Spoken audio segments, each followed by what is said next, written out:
It's our 9th pastor's anniversary. Our 9th pastor's anniversary. 10 years ago, in 2019, was my first pastoral assignment in Lake Wales, Florida. I didn't know what to do. I was asked to be a part of a church plant that was starting in the beginning. And that was my first introduction to pastoral ministry. Now, I had been preaching. I started preaching at the age of 12 in Jacksonville, Florida. So this year, I turned 38 on this past Thursday. And so I started preaching in October of 1994. So I was 12 years old. And so I've been preaching for 26 years. And I've been a pastor since October 2001. So that's 19 years, right? So, oh, wow. Time goes by. I want to share this journey with you, and some of you have heard this before. How did this all come about? I didn't come from a family where my dad was a preacher, where my mom was a preacher. The only thing I had were 2 praying grandmothers.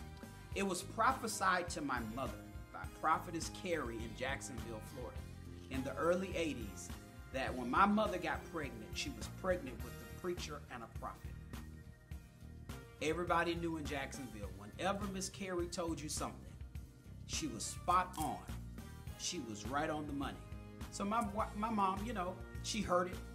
But can I tell you, at the age of 5, I knew that there was something different about my life. I didn't know what it was, but I wasn't like other kids. I remember growing up in Greater Jacksonville Church of God, where my childhood pastor was Pastor Barry L. Reed, and I remember after he finished preaching on Sunday mornings, he would allow me to stand at the door with him and greet the saints' hand. They would give me speaking opportunities. I remember being the usher board president for the junior. I started playing the organ and doing all of these stuff as a teenager, and finally accepted my call at the age of 12. But at 5, I knew something was different. Also, when I was 5, I remember going on the west side of Jacksonville to a rehab facility. I hadn't seen my dad.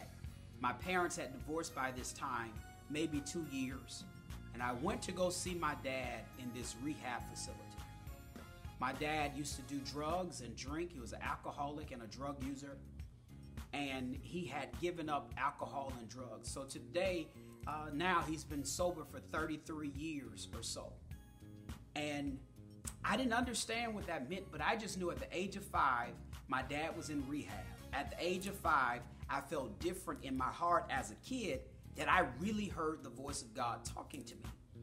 10 years fast forward from that moment in time, I was 15 years old. My dad came to hear me preach for the first time. After I finished preaching, and I remember where I was at St. Matthew AME Church, Pastor Marcius O. King Church in Jacksonville, Florida. My dad heard me preach, and he just started weeping. And I'm like, okay, I've been preaching now a couple of years, 2-3 years. You haven't been here. What are you crying for? He said to me, son, the Lord heard my prayer, and he answered it. And I saw it for myself.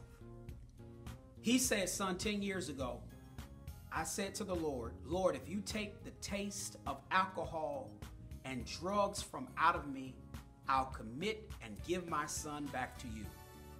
And so it was at that same time when my dad prayed that prayer and accepted Jesus Christ that the Lord accepted me as well.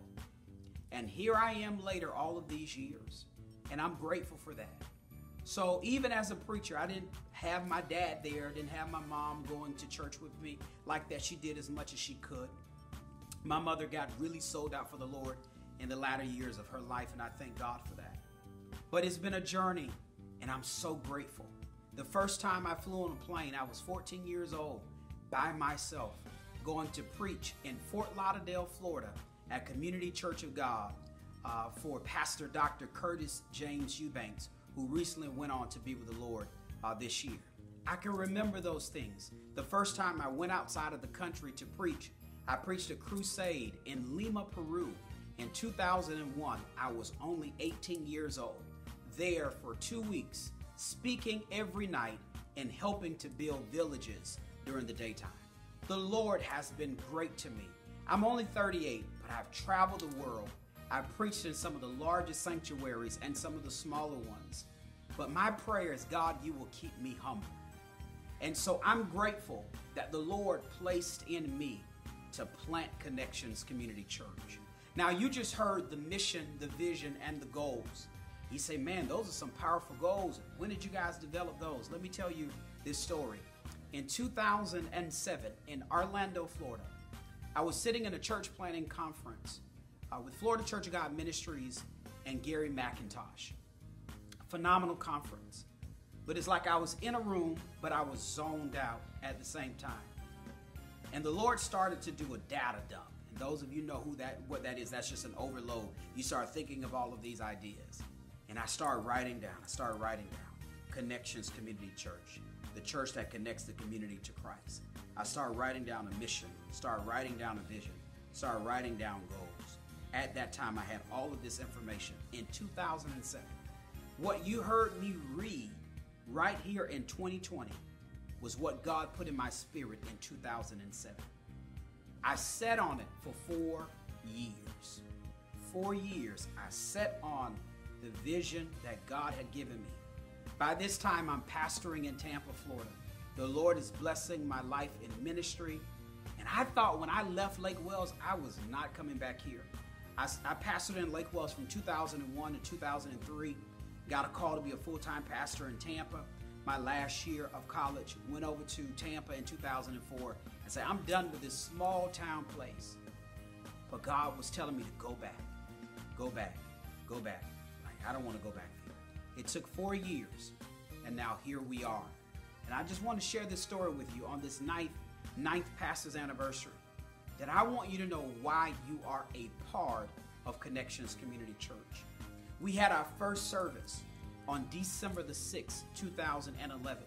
16 people were in attendance. Half of them were singers and a band. We've always had great music and singers from day one. I'm grateful for that. And for 6 months, I was preaching and teaching, and I did not ask anyone to join the church. We were so blessed by Pastor Jack Hilligoss that he opened the doors of his church, Burns Avenue Church of God, High Point Church at that time.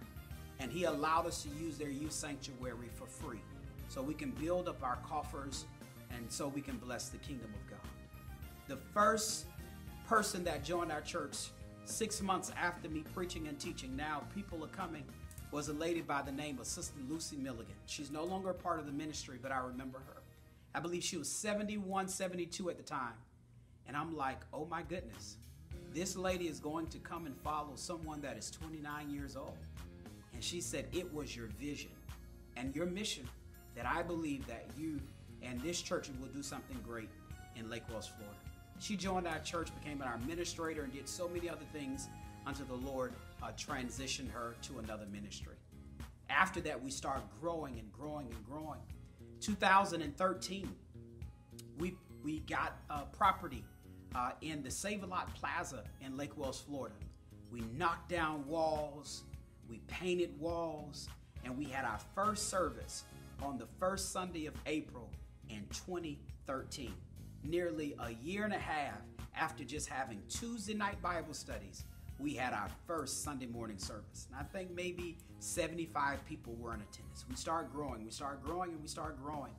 Fast forward, we end up adding another building to that. We had a cultural enrichment center called the Harvin Cheeseboro Enrichment Center. It was phenomenal. In that we had a weekly cafe. Our children met there. So many wonderful things happened as the Lord continued to build the church. In 2016, the opportunity came available for us to start looking at where Connections will go from this moment in time. Nearly 5 acres of land, foreclosure land in this city was up and available. We raised the money. We raised the money to put down a significant down payment to purchase that land. And we had schematics build all of these wonderful things, and we said we're going to build on this land. Now, you know, so many different things have happened since then. What else did we do?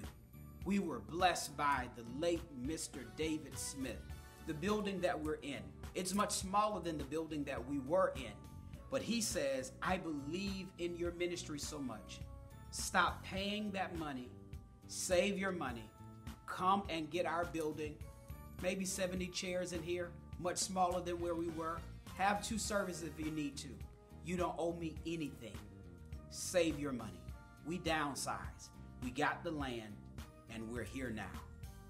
God has been good to us, Connections. Over 9 years, we've had leadership retreats. We've had some of the most phenomenal speakers and worship leaders to come in.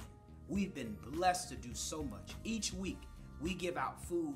Every other week, we give out food to over 250 families right here in Lake Wales. We've had clothing drives. We've had back to school supply giveaways. We've had turkey giveaways. Anything that you can think about for the community, we have done that. Why am I telling you all of this? This Sunday, as I celebrate my 9th pastor's anniversary, and in December, we'll celebrate the 9th church anniversary, I cannot help but stop, think, and reflect. The people that have come, the people that have gone, and our church at one time was known as being a place of restoration. So many people came to Connections Community Church that had been hurt by other churches. I didn't realize that I was hurt before. My first pastorate really hurt me. And so God attracted people to this ministry that I can help them repair. Many of the persons that are in our church have come, they've given their life to Christ, rededicated, or they've just reconnected with the church altogether. 2018, we went to plant a church in Tampa. The Lord blessed us, and He's still blessing us. And I'm so grateful for that, to be the pastor of Connections Community Church, 1 church, 2 cities, 2 counties, with some amazing people. We may not be a large church or a mega church, but you know what? We do mega things in the kingdom of God. And I'm so grateful about that, because I believe our smaller congregation is a testament to tell others that you don't have to be a large church in order to make things happen. And so I wanted to share that with you. Now, as throughout this process, you've seen some pictures. Right now, I just want to share some pictures of some of our members that are current and past that have shared with me over the last few years for Pastor's Appreciation. You may see yourself in one of these pictures. Listen to it and watch it.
Did you enjoy those pictures?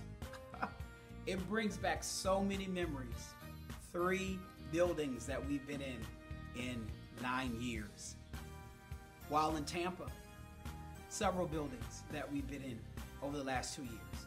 We've moved for several different reasons, but we are definitely stationary now, and I'm grateful for that.